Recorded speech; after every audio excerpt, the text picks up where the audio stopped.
대한항공 007편 격추사건. 1978년 대한항공 902편 격추사건. 1983년 대한항공 격추사건을 살펴보기 전에 5년 전에 있었던 유사한 사건을 알아봐야 한다. 5년 전에도 비슷한 사건이 있었다는 건 잘 알려지지 않은 사실. 1978년 4월 파리를 출발해서 알래스카의 앵커리지를 경유하고 서울로 도착할 예정이었던 대한항공 902기가 그린란드 부근을 지날 무렵 항공기의 위치를 알려주던 기지국이 갑자기 고장이 났다. GPS가 보급되기 이전에는 비행기나 선박에 관성 항법 장치를 장치하여 방향을 어림 계산해서 운행을 하거나 관성 항법 장치의 사진이다. 나침판을 보며 항행을 하면서 중간중간 기지국에서 방향을 조정해줬는데 기지국이 고장이 나서 비행기의 방향을 조정해주지 못했던 것임. 때문에 조종사는 순전히 나침판에 의존해서 운행해야만 했다. 괜찮아. 장사 하루 이틀 하나? 하지만 비행기의 위치가 하필 자북극에 가까운 극지방이라 제대로 작동이 안 된 게 문제였다. 그러나 조종사는 그런 사실을 알지 못했고 나침반이 가리키는 대로 항행을 계속하다 보니 여객기는 전혀 엉뚱한 방향으로 날아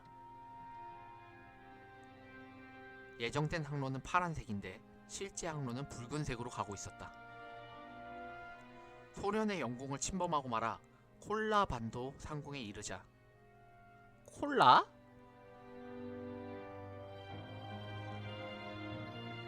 콜라 반도의 모습이다. 소련의 전투기가 출격했다. 비상사태! 적의 정찰기가 떴다!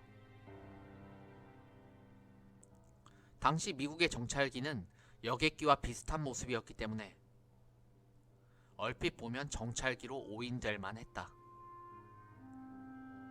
이때 여객기에 근접한 소련 전투기는 칼기에 항행을 멈추고 유도 착륙에 따르라는 신호를 보냈다.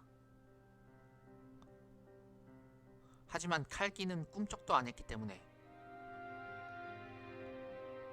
소련 전투기는 곧 미사일 2발을 날렸다. 이때 한 발은 빗나갔지만 한 발은 왼쪽 날개를 강타했다. 그런데 불행 중 다행이라고 미사일이 공중에서 일찍 폭발하여 직격을 피할 수 있었고 미사일 파편에 2명이 사망했을 뿐이었다. 한국인 1명, 일본인 1명이 사망했었다는. 그리고 미사일을 맞은 여객기는 무르만스크 인근에 불시착했는데 이때 지면 충돌을 피하기 위해 얼어붙은 호수 위로 비상 착륙을 하기 위한 기장의 혼신의 힘을 다한 조종술 덕분에 107명의 승객이 모두 무사히 구조될 수 있었다. 미사일을 맞은 왼쪽 날개 끝이 떨어져 나가 있는 사진이다. 휴. 이후 승객들은 소련 KGB에 체포되어 조사를 받았고 군사 목적이 아니라는 사실이 인정되어 엥? 정찰기가 아니었네? 승객 전원은 핀란드를 통해 귀국할 수 있었다. 하지만 비행기 기체는 반환받지 못했고